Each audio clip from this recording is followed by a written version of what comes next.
Morning, guys. Headset on. Harlan, you want to do that? Get the press it on. You good? Yeah.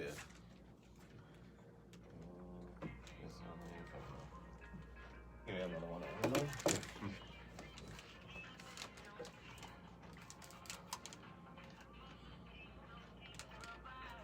You good? You adjusted your volume?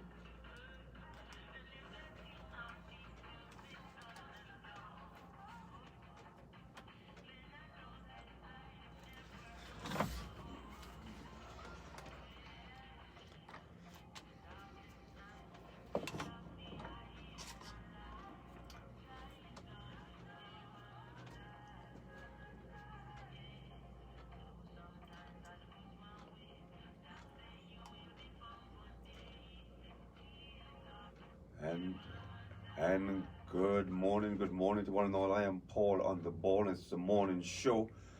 For those of you who may have been listening for the first time, the morning show basically is talking about anything in the BVI that is positive, that keeps us positive, that keeps us focused, and that gets us into the right direction. You know, that is the focus of the morning show, to start the day right, and maintain that focus. And I've got a young man here with me this morning who is certainly going to steer us in the right direction, as far as being positive and doing all the right things are concerned. And this young man is a doctor, very good friend of mine. I got a lot of respect for him. I want to say a special good morning to Mr. Harlan Vanderpool, doctor. Morning, Paul. Wow. Well, Harlan, it's such a pleasure to have you here this morning, and I just thought it'd be so fitted to have you here. You fitted in some big shoes this morning, by the way. This is Miss P's week, Eileen Parsons. So you have taken her week. So I just wanted to know you're filling some big shoes this week. So don't get scared. Well, I'm happy to be filling that shoe, if any, because Miss P and I are pretty close friends as well. So I'm grateful for that opportunity. I hope she don't mind. Well, actually, I think she'll be very pleased, because what we're talking about is, you're going to bring it, when you're speaking, the producers ask you to come a little closer to the mic. Yeah. So what we're speaking about, I'm sure she'll be happy to hear, because what I want us to touch, one of the things I want to touch on today is just kind of, there's been so much talk positively and negatively about, the virus and, the AstraZeneca and these sort of things. There's been so much talk about it, Harlan. I think I just wanted to get somebody who has spent his life studying this kind of stuff, so we can kind of go into a little deeper. And if anybody wants to call in and ask a question, I do take. It's not specifically a call-in show, but I do accept calls from time to time. So if you're listening and you want to call in, we're happy with that, once it's a reasonable question, and we can answer it.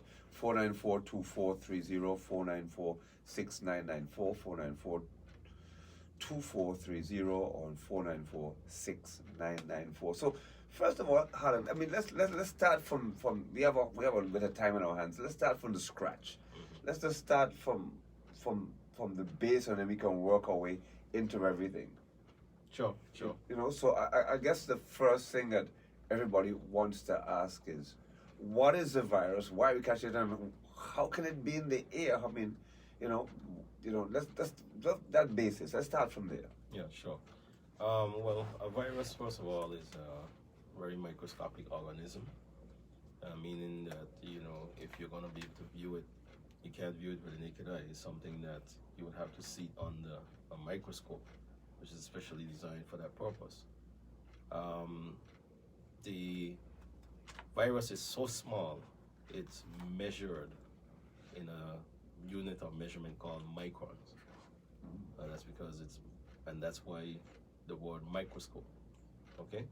So it's very small in the first place, and it's a protein-based molecule. So it's basically a molecular ring or molecular housing, I would say. Right. And the genetic material is inside of that housing, and that's the virus itself. And that protein housing is what protects that virus from the outside and outer elements. However, a virus itself is an organism that cannot survive on the naked or the open atmosphere. It needs what we call a living host to be able to enter that host, and then it will reproduce or multiply. So a single virus will not survive unless it has a host, a living host. And that's where we come in. I was going to say, so the living host. Let's talk about the living host. Yeah. So a human being, a host is essentially a living organism that provides a nutrient base and a housing. Okay, the right temperature, the right nutrient access that allows that particular organism to thrive or proliferate. And without that, they can't multiply, they can't thrive, they can't proliferate, as we would say. Okay?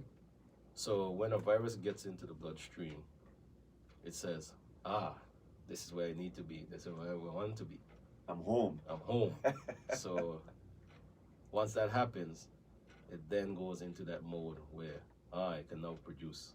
I can reproduce, because if I reproduce at this point, whatever I reproduce will have the environment to continue and thrive. Okay, so one virus has the ability now to split and create two new organisms. And that organism has the ability to split in two and create a new set of organisms. So we have one organism, it splits into two. Those two, so you have those two new organisms that are created can each split into two. So that's 1 to 2, 2 becomes 4, 4 becomes 16, it becomes 8, then it becomes 16, 32, and it goes from there. That's what happens.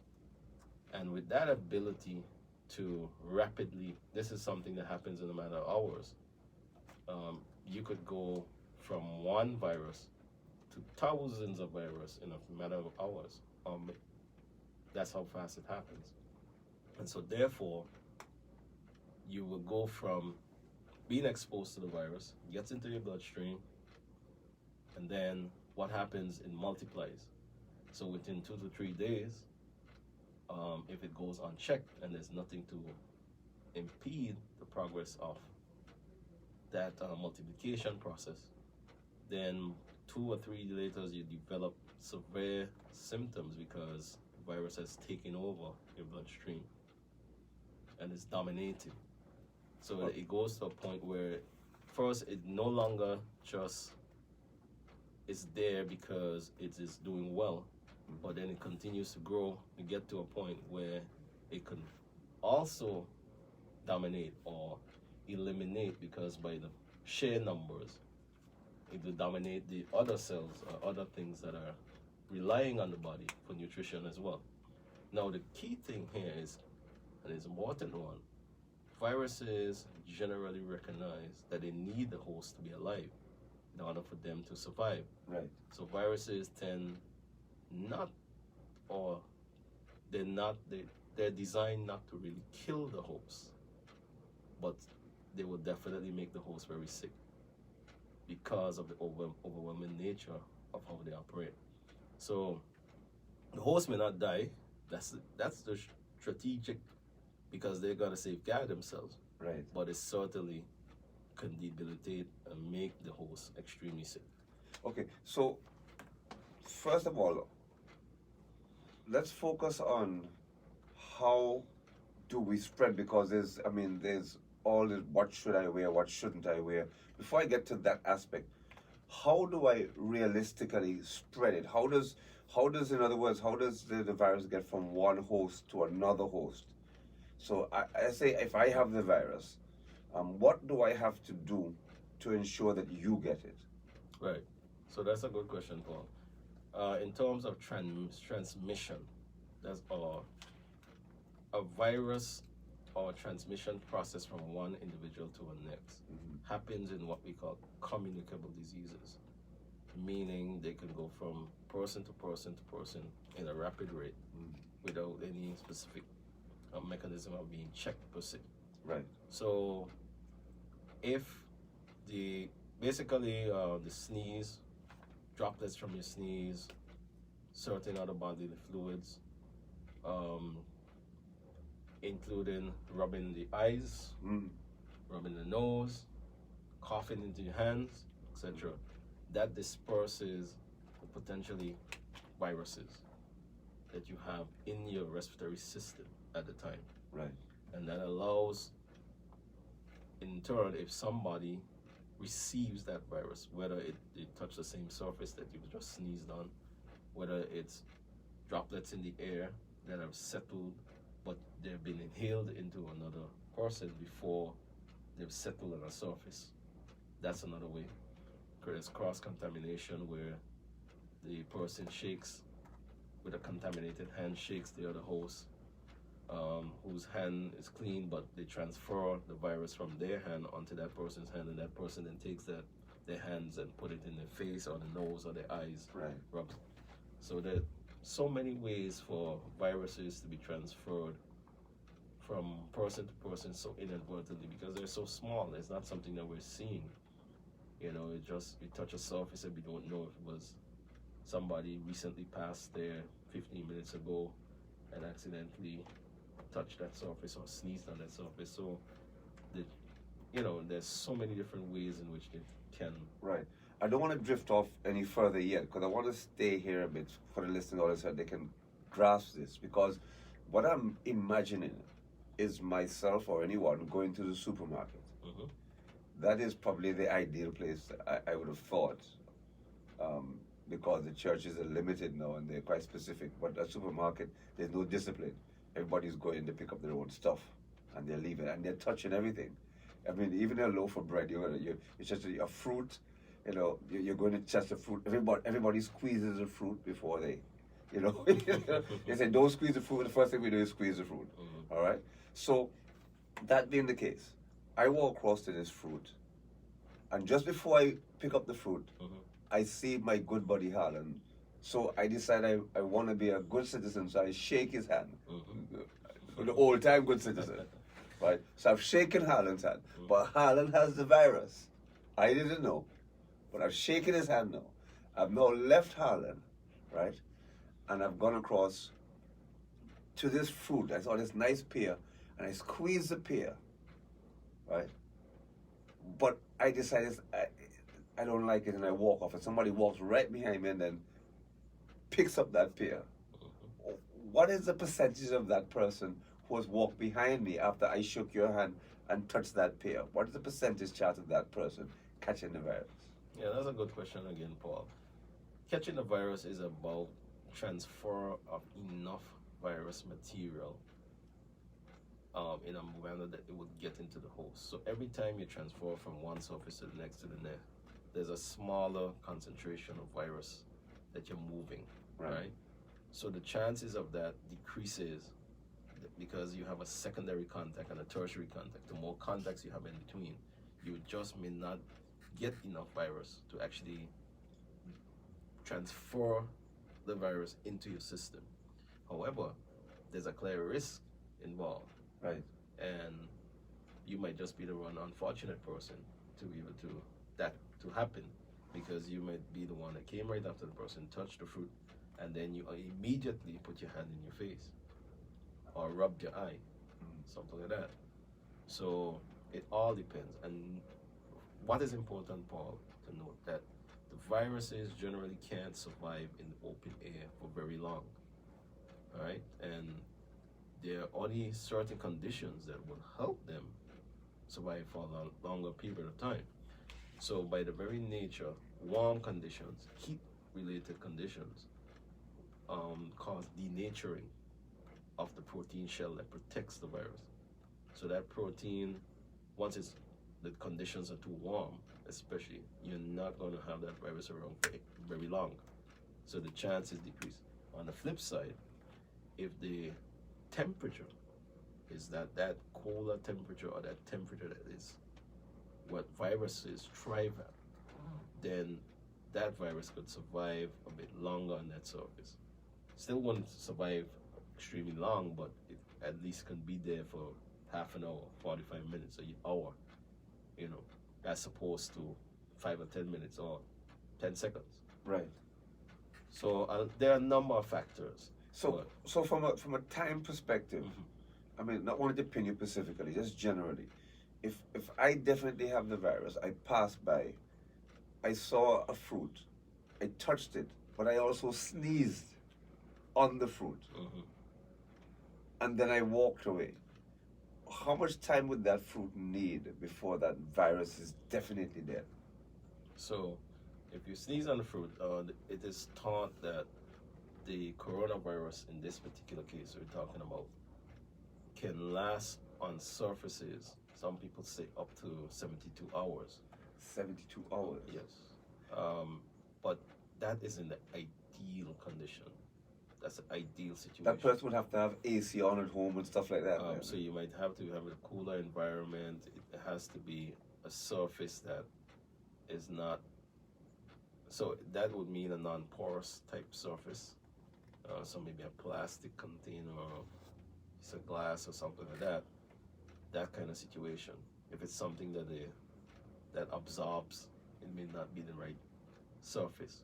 So it's a number of factors to it. A very good friend of mine, whenever she goes to the supermarket now, before she allows her children and anybody in the house to touch anything, she actually wipes every single thing that she's bought from the supermarket off. Right. She purifies everything. Is that extreme? Is that something that everybody should be doing?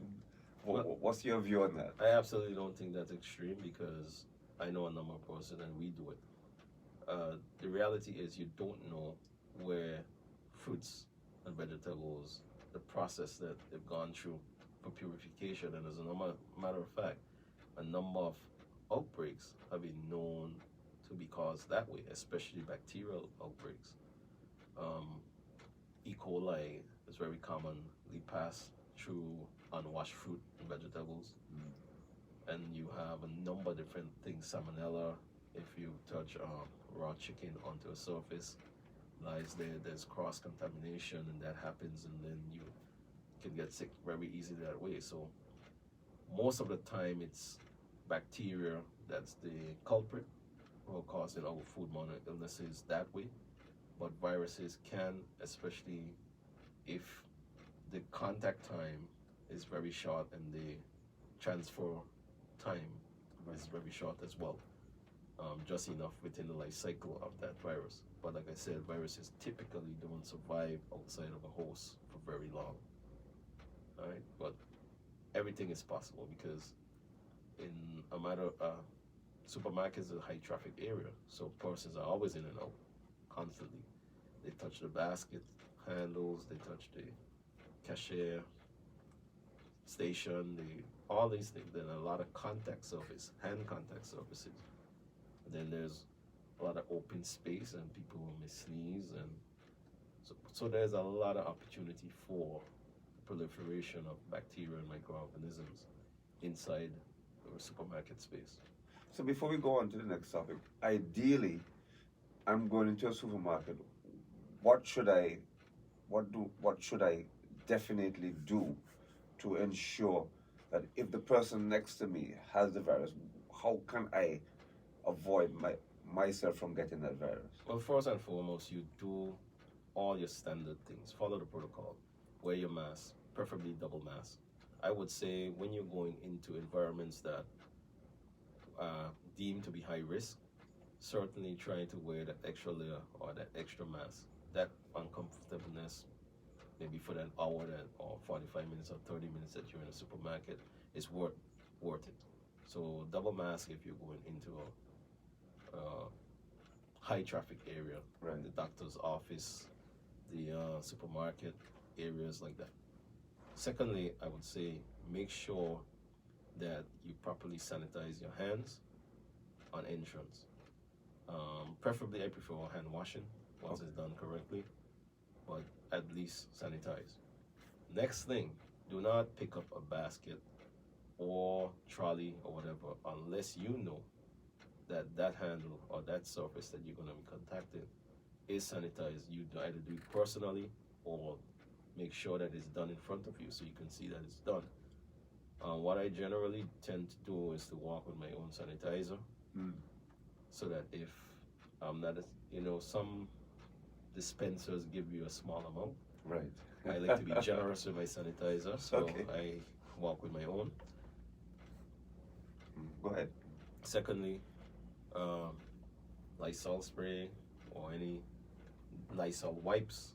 I find those are effective ways of quick sanitization of the handles and the contact surface that you're going to be putting your hand.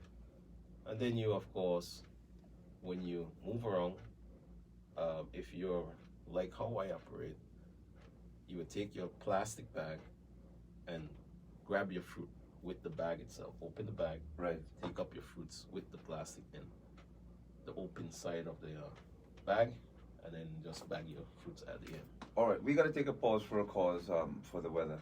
When we come back, more talk on that. And we're also going to talk a bit about AstraZeneca. There's a lot of talk about AstraZeneca. So stick and stay, Paul, on the ball here with Dr. Harlan Vanderpool. We'll be right back. Yeah, I think that could be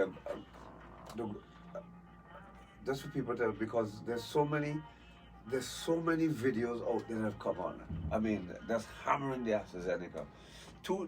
I find the two things that have been hammered most is I think is it the Johnson Johnson & Johnson. Johnson and Johnson and the AstraZeneca. With the blood clot issues. Correct. And the AstraZeneca. The AstraZeneca got hammered a lot. Yeah. Again, at the end of the day, the differences between the different vaccines is so small. Right. So negligible. Yeah. Where one, now the AstraZeneca fortunately has been taking up some good publicity of late because seems to be one of the more effective vaccines against the Delta variant. Right. Right. That's what I want to end. The last 10 minutes or so, I want to get into the Delta, but I want to deal with the AstraZeneca first. Sure. And then we can end with the Delta. Yeah. No problem. Yeah. Right, where you want to go? No problem. Yeah. Well, I just think that there's so many people out there, so many things that just a general, rather than us being specific, or we're not specifically the government saying take it or don't take it, we're just giving people more information. Mm-hmm. And to me, that's usually the biggest challenge, information. Yeah. Information is your biggest issue. So I think people will be more comfortable once they can understand. So that's my main view. So after that, we're online here. So good morning to all those who are logged in. And it does replay afterwards. Yeah, I leave it on. If it's a really good one, I leave it on permanently. If it's one that I didn't think gets a lot of views, I leave it on for a month. But this one I'll probably leave on for quite a while because it's things that people want to know, correct? Absolutely. Yeah. Right, here we go. We're going back on live, folks. And welcome back. I am Paul the Ball. Along here with me is Dr. Harlan Vanderpool. And Doc, I just wanted you to finish off. You're in the middle of a conversation there because we're at the supermarket and we were ensuring that we didn't pick up any viruses in that process. So just finish off because you were at the point where you had picked up a bag and you were putting fruits into the bag when we took the break. Yes. So I generally, you can do one of two things. You can walk with gloves and just put on your gloves and shop with your gloves on. Right. That is one surefire way. The next thing is to avoid as little contact with the surfaces, the fruits, the shelving, all those things that are what we consider high contact surfaces. Right. Okay. What I tend to do is to open my plastic bag and turn it over on the other side and grab the fruit with my open ended. Right. And then just bag the fruit as you. So when you get home now, you've got all these things which potentially have viruses in them that you picked up, all these fruits and everything. So what do you do then? Yeah, so another good question, Paula. What I tend to do, if they're non-perishable, they're canned goods, etc., you can leave them in direct sunlight for a few minutes. Okay. UV light is actually a pretty good virucide or killer of viruses. The other thing, you can wipe them down with Lysol or hand sanitizer or Clorox, a few drops of Clorox in a small amount of water. Right. That is good as well. And then another effective sanitizer is ammonia. So you have some options, Right. rather than and wipe them off or wash them off.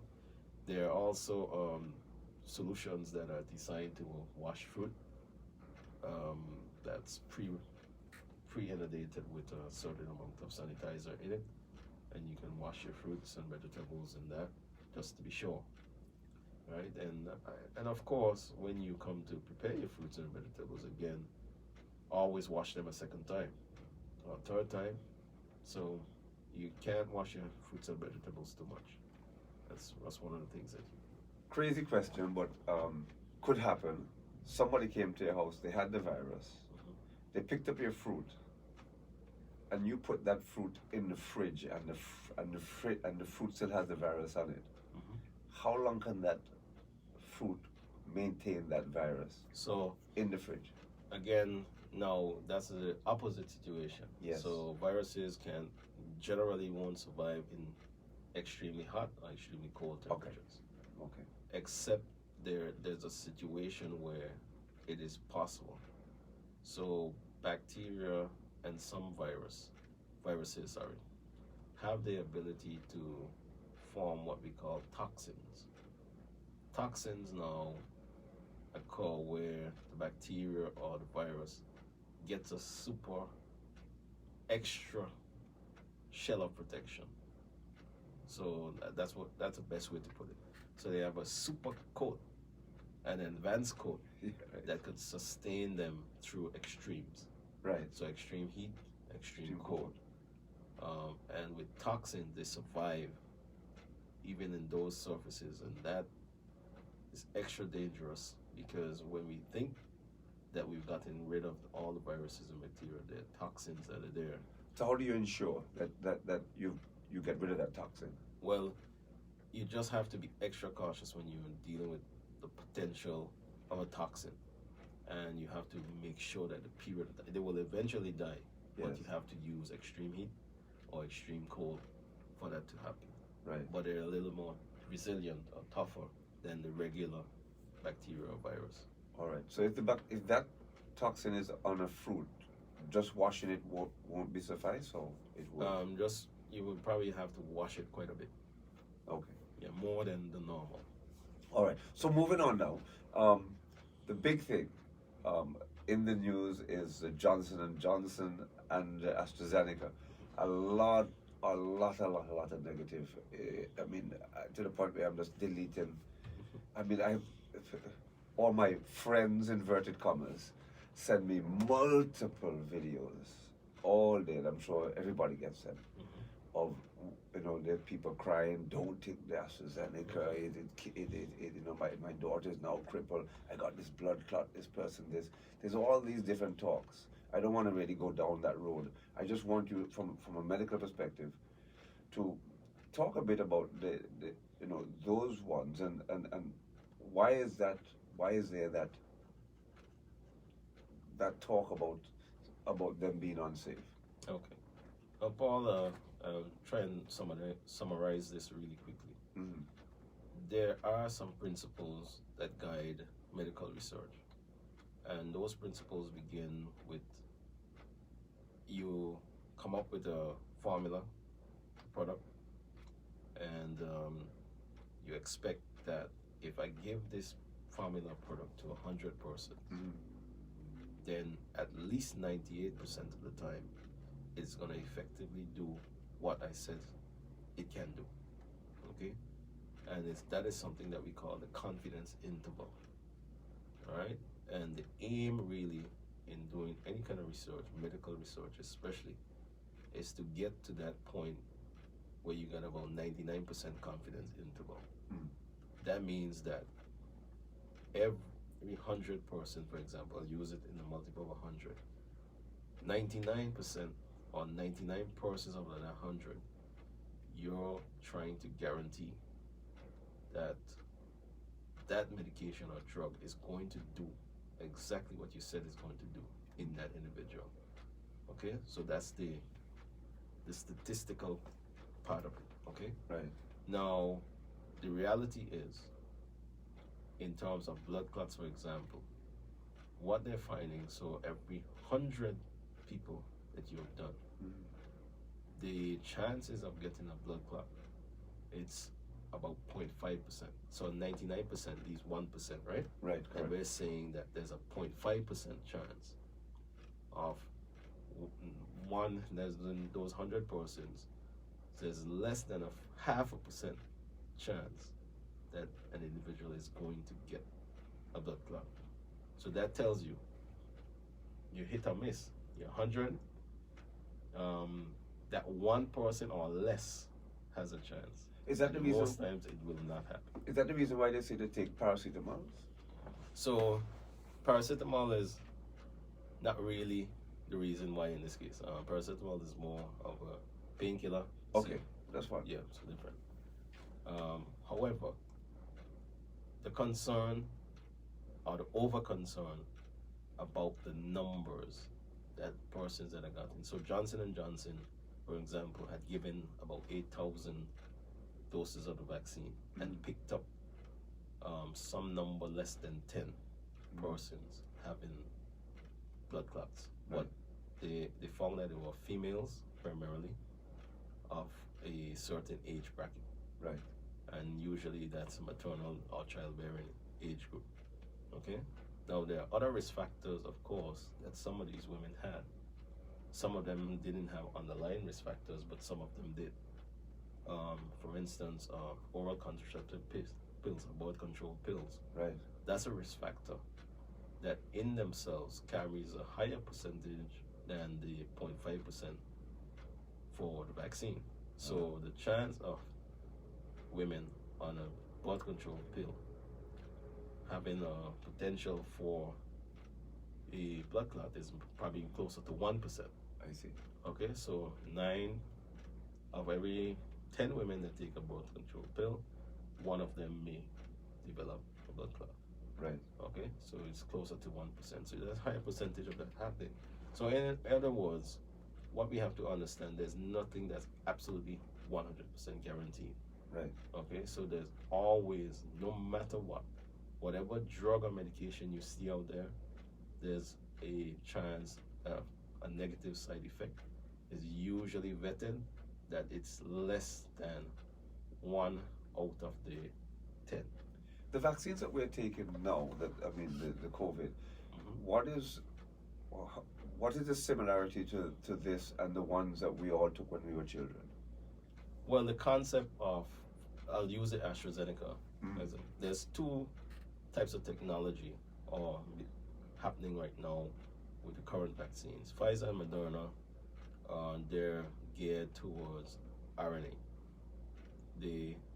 I'm not going to get into the detail of that yet. When you said RNA, so for those listening. Whereas almost all the other vaccines are based on the original concept of vaccination, where you basically give a weakened form of either, and it's usually the protein encapsulating agent of the virus itself. Right. So remember, I tried to give a structure of a virus. A virus is genetic material that's covered or coated or surrounded with a protein coat. Right. So what the vaccine does is take that protein coat that's specific to the virus and introduce it into the bloodstream in a weakened form, so that the immune system can respond to that protein, recognize that protein, get a chance to create antibodies that would recognize that protein sequence when it sees it, so that it immediately can respond by attacking it if it enters the bloodstream at any other point in time. Now, the concept behind that is simple. It's based on memory. If the immune system does not develop memory, memory cells, then it certainly could not respond. So that's the point that we need to make. And so in order to develop the memories and antibody and so forth, the immune system itself must be optimal or optimally performing. Right. So if you have underlying conditions that have you immunocompromised, then your response to a vaccine takes even longer. Right. It's more difficult. But again, this is another reason why, and very importantly, persons with underlying conditions need to ensure that they're vaccinated as soon as possible. Because by the very nature of your immune system not being as effective, your ability to form antibodies and have memory cells, etc., can be somewhat impaired. So the sooner the better. I was asked a question quite recently, what's the difference between which one I would choose, which vaccine I would choose, or whatever. Yes. And my answers are simple. I would choose a vaccine that's most readily available to me now, especially if I have an underlying condition. Right. Because I'm not going to guarantee that I'm not going to get the virus during that point when I'm waiting to get another vaccine that's not going to take me out. Right. So my simple answer to that, there's not a much of a difference between the different vaccines. They all function very similar. They're designed to do the same thing, which is to give you an extra layer of protection that may save your life. So let's not get caught up in why this one and why that one or anything like that. So at the end of the day, vaccines operate more or less on the same basic principle. now the big talk in the US now all of a sudden is Delta. We're talking about Delta Airlines here. It's something came about. And individuals in the BVI are suggesting that what's happened in the last week or two here with the explosion is the Delta. That's been the kind of like I've heard that comment being made. And what CNN said was that the 99% of the persons who have contracted the Delta are unvaccinated. That's what it was said. It was said on CNN.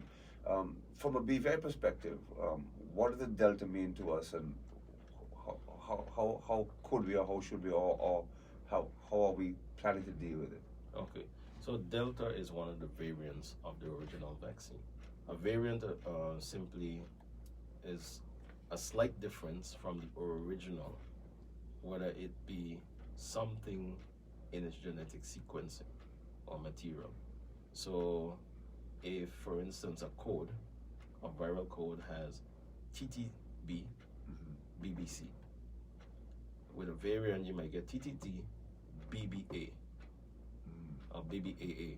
Right. Right? So it has some similarity to the original virus, but there's some difference, enough to change the way, and the virus does that because viruses have to keep ahead of the immune system, because when they go into a host, a human host, the only thing that helps them to survive long enough is their ability to change, because eventually the human body is going to figure out how to destroy that virus, Right. how to get that virus out of its system. Correct.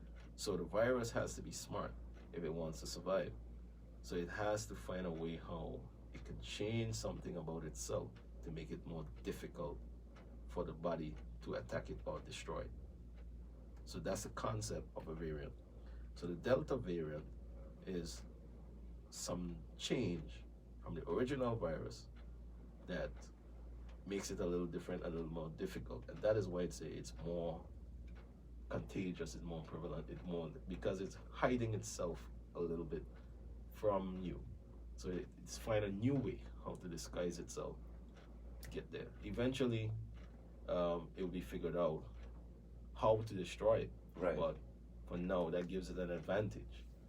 So let me explain where the Delta variant started to come from. Okay. The Delta variant is started to come out originated from South Africa. AstraZeneca vaccine was produced in the UK. Correct. And then AstraZeneca is actually a Swedish company. However, they produced along with Oxford University, which is one of the leading universities in the world for studies on communicable disease and viruses and tropical diseases, etc. Right. Okay. Now, with that being said, what the virus strain that they utilized was probably a virus strain that's more common in the European content. UK, European. We also know that there's a strong relationship with a lot of South Africans in UK. There's a lot of traffic. A lot of UK citizens are residing in South Africa and vice versa, etc. So it could simply been that the strain, that virus, that was the strain, the virus selected to create the AstraZeneca seemed to have some strong correlation with that genetic line of persons, right? Whether they're South African based or UK based or whatever. This, if you want to say for lack of a better word, a UK citizen is very much genetically matched or inclined with a South African citizen. Right. And so therefore the Delta variant seems to be something that AstraZeneca effectively still has a pretty good ability to fight. Right. So the AstraZeneca and the Pfizer are thought to be the leading vaccines when it comes to the Delta variant itself. Okay? So that is what that concept is. But again, the difference is in the numbers. Everybody's looking for this major difference between Johnson & Johnson and Pfizer and Moderna and stuff. The reality is, for a vaccine to be considered effective, and this is the world standard, it needs to be able to effectively treat 60% of persons, around 60 to 65% of persons. If they're given this vaccine and it can give effective treatment for those persons, over 65%, then that vaccine is considered acceptable. So you're talking about Johnson & Johnson's, AstraZeneca, all these vaccines that are at least 88% effective. Yes. So trying to find little things and trying to make excuses about things we don't understand, that's unfortunate, because the reality is this. Johnson & Johnson, AstraZeneca, Moderna, Pfizer, all of them, they're well over the threshold that's accepted as the world standard for an effective vaccine. So I think we need to stop getting involved in that muddy in the water about this one and that one and this. Okay, which one is better? Which one is No, that's not the concept at this point. You're taking something that's designed to be effective. At this point, I think the arguments will come whether or not we know enough or not. That's always going to be left to that individual, because you and I might read the same thing and I would accept what I've read today. You may not accept what you've read till 2 years, or you may never accept what you've read. Right. So I'm not going to be able to convince you, but it's not about convincing. This is about look at the numbers, look at who the persons that are dying. Persons that are dying are primarily persons who have not been vaccinated. Right. So the unvaccinated person has been the persons that are most susceptible to COVID-19. Those are the persons that are dying most frequently. Now, before there were the vaccines, then there was no comparison between who was vaccinated and who was not. Correct. We just knew people were dying from COVID-19. Correct. You didn't have that separation. No. But what I want to say categorically about vaccinated and unvaccinated, I think that that's a sidetrack from what is a real concern, because every single person, whether vaccinated or not, can be considered a biological weapon. Right. You become a biological weapon because a virus can enter your bloodstream and you could spread it from one person to the next. Right. Now, with a vaccine on board, the thought is, instead of you being infected, that you can effectively contaminate or infect 4 persons. When you're vaccinated, the thought is, because your viral load usually doesn't get as high, doesn't get a chance to get as high, because the antibodies are working as soon as the virus is identified in the bloodstream. Right. They start working. So your viral load, when you're vaccinated, never gets as high as a person that's unvaccinated. Also, the length of time that the virus is in the system is usually longer when you're unvaccinated than when you're vaccinated. Right. So where you have viral load that's elevated maybe for 10 to 14 days, in an unvaccinated person, Mm-hmm. that viral load would be significantly reduced between 5 and 7 days in a vaccinated person. So therefore, there's a less chance of a vaccinated person spreading Yes, the virus. yes, and that because they just don't have as high a viral load as the unvaccinated person. So that leads me to my next question. What is the whole deal about?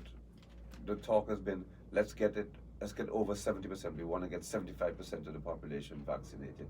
What difference does that make if there's 75%? What happens to the 25%?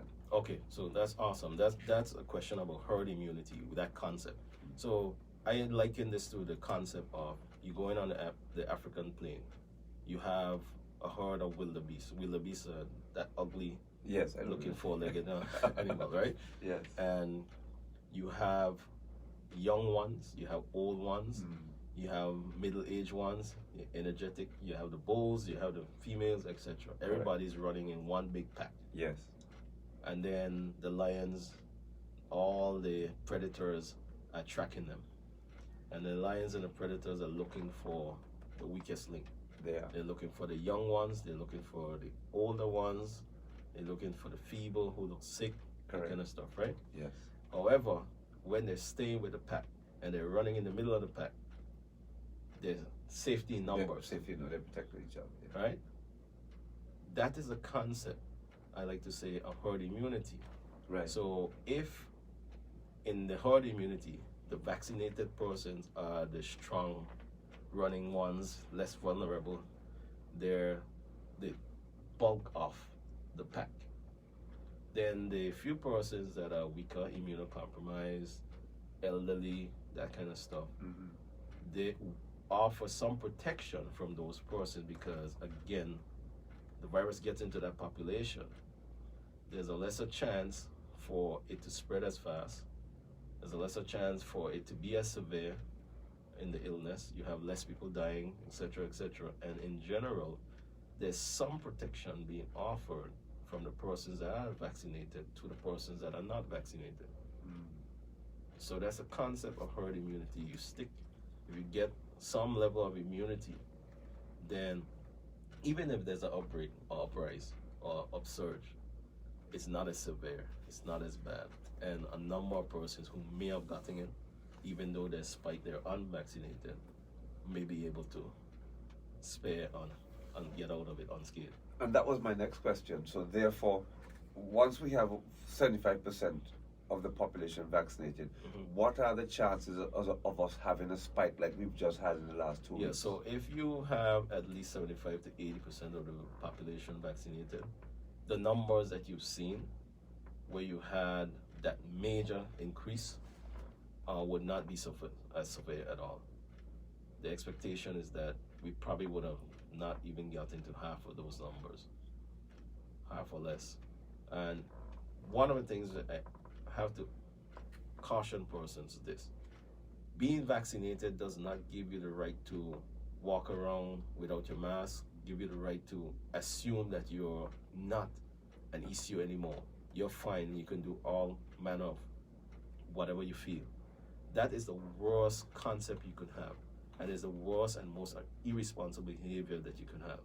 And that is because, one, you're vaccinated, yes, you have the antibodies on board, but guess what? You still can get COVID-19. You could still spread COVID-19. You will be less likely to get severe complications, you will be less likely to be hospitalized, and you will less likely to even be realized that you're sick, because your tendency would be that you would be asymptomatic. Right. You're the most likely person to have COVID and be asymptomatic. That is dangerous because now, if you get the concept that you're free to roam, you have COVID-19, you're asymptomatic, and you did not know it, you're the most dangerous biological weapon out there. Because the one thing that makes you a danger is because you don't even realize that you're a weapon. Right. And that you're causing a lot of harm. So strange question. I've watched the NBA, I've been watching golf, other things. Thousands of people coming together in the last week or two. NBA finals. Most of them did not have on a mask. Why is that? How are they able to get away with that? But you know, most of those persons were required to be vaccinated first and foremost. Right. And even if coming in that, the proximity, there's still some social distancing. They were still observing certain rules. Right. If you would see, there were a lot of pockets, people still. Yes, I did know. You had a lot. Yeah. So there's still protocols, there are things that are being followed, etc. And when they're in the areas that are where they will have close proximity to each other, then the rules probably will be different. You have to wear masks in such areas and so Right. forth. So there's a lot that was happening behind these bubbles That you weren't seeing. that you weren't seeing. So people would say, "Oh no," but when they got into the close in the corridors and what's not, and to come in when Yes. they had to get in those packed lines, Yes. the mask requirements would be required there. I see. And when they get to the seats and stuff, They and can there's- take it off. Yeah. I see. So there are things, Paul, at the end of the day, I want to say that COVID-19 is something that we're going to be living with for some time to come. And if it's not COVID-19, it's going to be some other virus. It's going to be some other biological concern as we continue. As long as we're in this world, I believe that events and things like COVID-19 will continue. And 1 minute to go. What's your recommendation? So my recommendation is, let's understand as much as we can about the disease COVID-19, what we have to do to continue to live in our society with this. Vaccination is key, and I can debate the concept of vaccination all day. However, I know that there are going to be a percentage of us who will not vaccinate despite whatever. That is acceptable. However, it can't be that persons that don't have a good sound reason for vaccinating, for not vaccinating, are saying to themselves, I'm just not going to do it just because. We have a personal responsibility when you're living with your family members, your friends, etc., etc. Your duty is to ensure that you can do whatever you can to protect your family, your friends, and your own society. Because I think it's personally irresponsible if you can take a vaccine and there's no indication for you not to take the vaccine, and for you to walk around saying, just because you don't feel like it, just because you're afraid of injection, just because this and that and what's not. If a baby can take an injection, come on, a grown man could take an injection. I do not want to hear those kind of decisions being made because you don't want to take a jab and don't want to take a trip. Come on. All the time, children taking vaccinations. All the time. Our children get fully vaccinated. So should children be taking the vaccine? Well, children, the good thing, Paul, real quick, children have fared better than any other group in COVID-19. So they seem to have the ability to be more resilient than adults. Of course, that may be that their immune systems are not as compromised as ours and so forth, and Right. what's not and what's not. They haven't started to drink and do other things to their bodies that shouldn't happen. Yes. So children seem to be very resilient. However, let me make one quick point before I shut off. Okay, I'm out of time. Go ahead. The return of children to school is very important. Right. And I think that we have to find a definitive plan for how we can do that safely. So that is something we definitely need to think about, wrap our heads around really quickly, and find a solution for what we're going to do, or else our students are realistically going to be out of active classroom settings for another year, which is going to be a long-term detriment to the education system. I don't know how it's going to be unthinkable.